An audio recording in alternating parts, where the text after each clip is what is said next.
Isa ang Kawasaki sa pinakasikat na Japanese motorcycle manufacturer sa buong mundo. Sa Pilipinas ay kabilang ito sa mga nangungunang brand pagdating sa motor. The Big Three ika nga. Ang Honda, Yamaha at Kawasaki. At sinong mag-aakala na meron din pala silang scooter na 125cc Maxi Scoot style, sa tinagal-tagal ba naman ng panahon at sa dinami-daming mga motor na naproduce nila sa buong mundo. At ito na nga ang Kawasaki J125 na motorsiklo.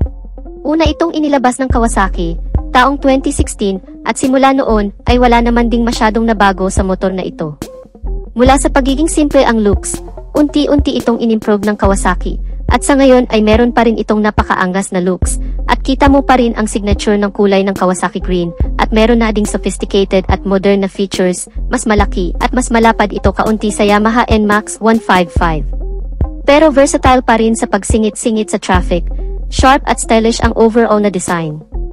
Napaka-reliable na din ang braking system nito dahil naka-dual channel anti-lock braking system na. Ito ang technology sa makabagong braking system sa mga motor ngayon na kung saan piniprevent ito ang pagka-lock ng brake ng gulong na magreresulta sa pagkadulas at pagkadisgrasya. Isa itong safety features ng motor para maiwasan man lang at least ang pagkakadisgrasya sa pagmumotor. Binubuo ito ng dalawang piston caliper sa harapan at sa likuran, naka-disc brake naman ito sa harap at likod. Hindi rin pahuli ang motor na ito kung ang feature ang pag-usapan dahil napaka-futuristic at modern ng motor na ito. Sa instrument cluster ay meron itong digital with a combination of analog. Perfect na perfect ang design at hulma sa ilang bahagi ng cockpit area. Kung ang pag-uusapan naman ay ergonomics ay syempre hindi rin pahuli dahil napaka-komportable at smooth na dito, dahil meron na itong premium na upuan at kinurba ng footboard na talaga namang nagbibigay ng relax na posisyon habang nagmamaniho. Nilagyan din ito ng hanip na suspension system nang sa ganun ay maganda ang response kung sakali ay madaan sa lubak-lubak na daan. Malaki at malalapad na din ang mga gulong nito, kaya perfect na perfect sa mga bangkingan.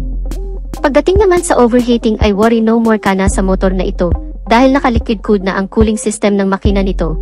Merong 4 valves, single cylinder, na may engine displacement na 125cc. Kayang mag-produce ng 10 horsepower at 8 Nm of peak torque. Kaya naman kahit 125cc mang ituring ay sumisibak din, at sa underseat compartment naman ay hindi ka bibitinin dahil meron na itong malawak na underseat compartment at front pocket na napaka-convenient.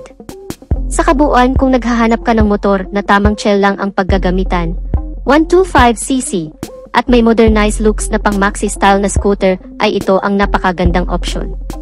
At alam naman natin na subok na ang dekalidad ng Kawasaki mula noon hanggang ngayon sa ating bansa.